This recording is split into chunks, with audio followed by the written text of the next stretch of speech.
Lesson 95.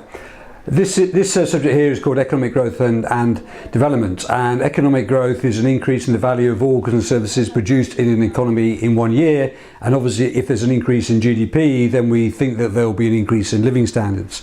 But if you can remember previously when we did this session, it was a very raw indicator. It didn't take into account inequality, it didn't take into account education, literacy levels, depletion of economic resources. It's a bit of a brute measure. Right, development is all about sustainable development, meeting the needs of the present without harming future generations, or looking after the environment, or greater choice for people because there's better education. It's freedom from oppression. It's an improvement in self-esteem or an increase in living standards. It is all of those different things together.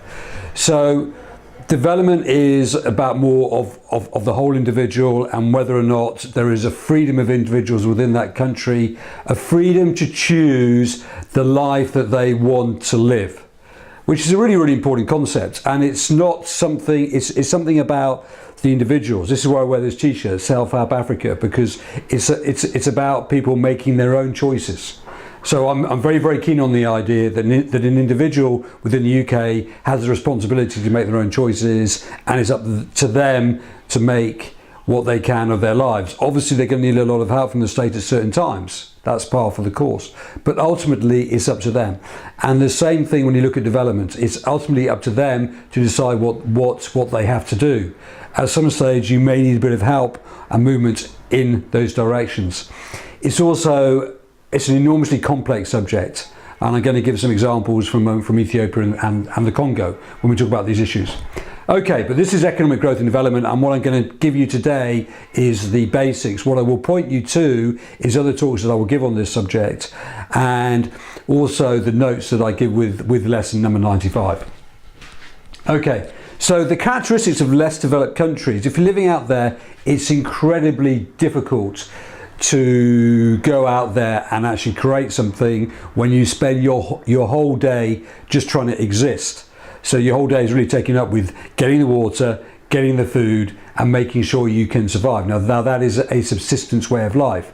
And if you can't create any surplus at the end of the day, therefore you can't afford to buy anything, it's very difficult to try and create a market economy out of that. And the best example of that, I think, is the Afari tribe who live in the Danakil Desert. They are the most remarkable individuals that you'll ever meet, because they live on the least amount probably in the world today. And yet they have a very strong culture. But it's very difficult for them to start creating a market economy because they literally can just eke out a living for themselves. It's probably caused by a lack of a banking sector. If there's no banking sector, how do you borrow money? So it's very difficult for firms to grow. Even within the UK, if a firm tries to grow from its own resources, initially it's very, very difficult. If it suddenly wants to move from being a small firm into a much larger firm, it's incredibly difficult. So a banking sector is obviously very, very important.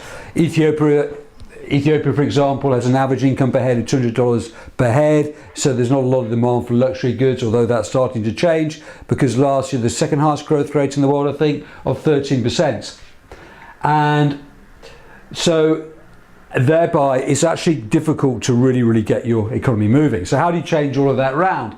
Well, the factors that affect growth and development are really the factors that affect any growth and development in any country. Investment, innovation, education, literacy, investment, training, all those usual things that we talk about that shift out the long run aggregate supply curve. The barriers to growth, well, the big one, right, is corruption and ethical standards. And it is so important, because once corruption gets into an economy, to survive you almost have to be corrupt. Now, even, I'm not patronizing here, but even within Europe we have states that are more corrupt than others. So there's a lot of corruption probably in Greece, which is one of the reasons why they're having such problems reforming their society. If you work in the public sector in Greece, whether or not this is corrupt, it's not corrupt, but you are able to retire at the age of 50. Now, if you're going to live to the age of 80, it's going to cost the state an enormous amount of money to look after you. Now, why would you want to give that up if you worked in the public sector? So corruption's a huge issue. The institutional factors. Has it got a good banking system? Has it got good government? Has it got honest local government? all of these sorts of things. Very, very poor infrastructure. Okay, you need to have the right infrastructure so you can transport your goods, so you can create markets there. Because if you haven't got an infrastructure, it's very difficult to generate ideas off other people and to create a market in the first place. Inadequate human capital, you need people to be able to read and write, otherwise there's very little progression from there.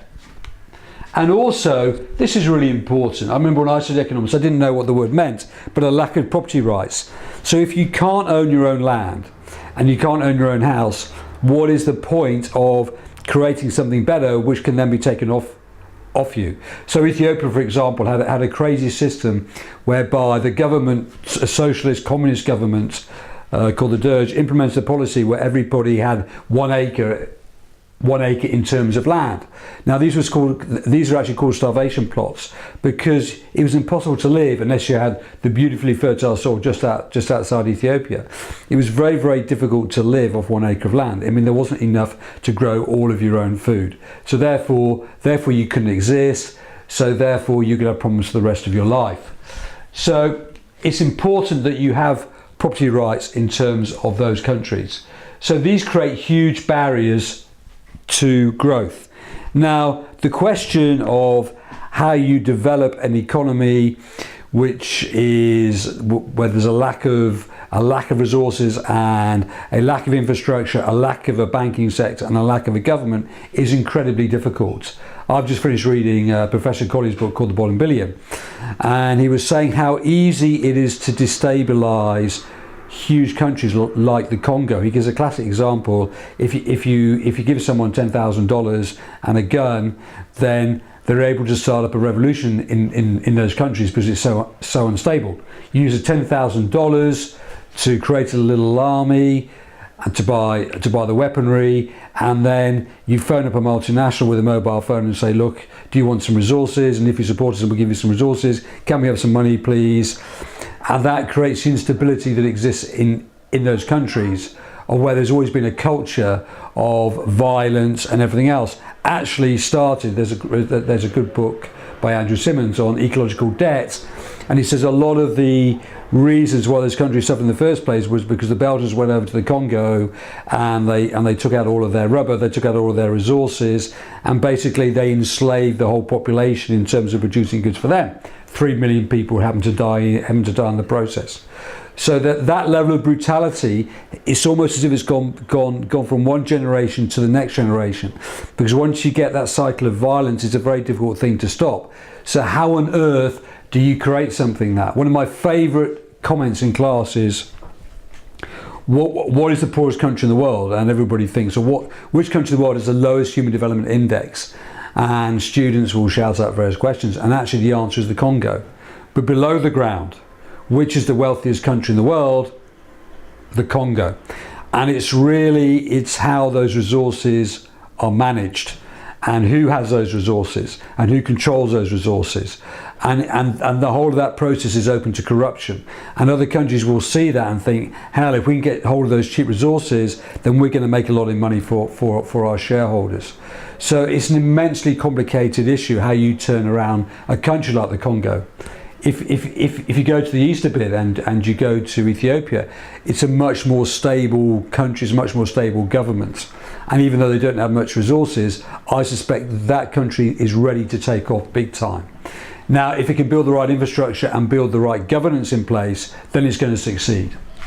So, policies that might be adopted to promote economic growth, well, how about a Marshall Plan? How about when you go in there and you say, right, there aren't enough roads, there isn't the right infrastructure, there's not the correct system in agriculture. Let's at least build the basis of a good economy, and then it may succeed. And it certainly succeeded with Germany after the Second World War. So those sorts of policies work. Now, it worked because the Germans are highly efficient, responsible.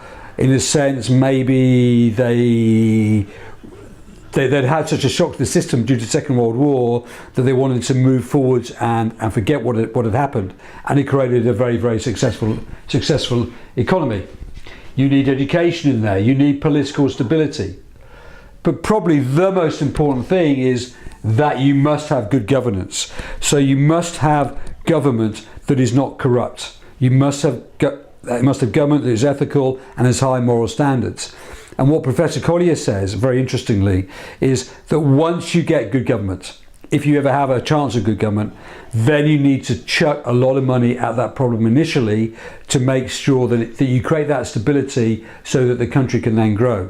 And they're going to need a lot of technical help, a lot of help actually in terms of their administration. A lot of help in terms of their administration. I remember I was really struck by one story in Tanzania where someone said, right, councils had always been corrupt in the past, local government had always been corrupt. And what this particular person said what she was going to do was she was going to put it all on the internet, every single pence that they spent, so that anybody could go on the internet and find out how they were spending the money. Now, say it costs 100 quid to run a meeting or something like that. And people may say, well, that's a lot of money. You know, why are you doing that? But at least it would be open to the public so that everybody could view it. So that creates far better democracy in that country, so people know what's going on. So you need good governance. You need a good admin system. You need good ethics. And fundamentally linked in with this idea over here is you also need stability. So that's really his central argument. And to even think that I might have some of the answers. I mean, I can read a lot about it, and I will talk about these in different lectures. But you have to read a lot. You have to learn a lot, and the economics of Africa, the economics of China, the economics of Russia are always going to be very different from the economics of the UK. And one of the big things I think in economics, in a way, although there are major flaws in their system, is maybe have a look at the Chinese economics to see how they achieve 10% growth. And when you look at what China's done in Africa, it can be criticised a lot because they have brought resources up on the cheap, but at least they have gone in and they've sort of developed Chinese economics, which is they built the roads, they built the airports, and they've invested money, so those countries now have a structure in which to work. So we're looking at all of those systems. So and then we have the big question of, is it aid or trade? Now fundamentally, if you create an entrepreneur, $1 spent on an entrepreneur is much better than $100 spent on aid. Now I was quite staggered by that figure, but I'm now come round to thinking, I used to think you chuck aid at a problem and that will solve a country's problems. It won't. If you can create that feeling of entrepreneurship within a country, and there is stability within it, then that country is going to take off. And that's what you need. That's what you need to do. At the same time, a bit like America. I give America a lot of stick in these talks. But one great thing about Bill Gates and about some of those entrepreneurs in those countries, they actually give back to society. So they make money, but then they give back because they want to, and they create better systems. So actually, if you sort of have entrepreneurs who are willing to look after their countries. A classic example of Gabriel Haile Selassie, the great Ethiopian runner.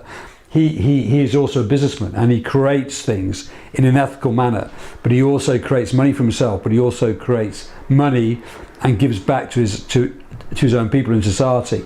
And he will know what is best for his own country, partially because he's a very well-travelled guy, he's seen the world, and he's come from nowhere. His running allowed him to see the world, his running allowed him to make money, and with that he's been able to develop his own businesses in his own country. And it's an incredibly successful story, his. And in a sense you want the inspiration of that happening all over Africa. So yeah, basically fundamentally it is trade and not aid is the key to their growth. However, right, going back to this issue again, aid is very important in the initial stages when you get good governance. So if you do get good governance, that's the time to spend a lot of money, and it's a lot of money in terms of their admin systems to check that money is being well spent. And a lot of the time when you think, well, okay, we're going to spend £100 million on setting up an NHS system or whatever in Ethiopia, you may have to spend maybe 20 million on the admin systems to make sure that the money is not wasted.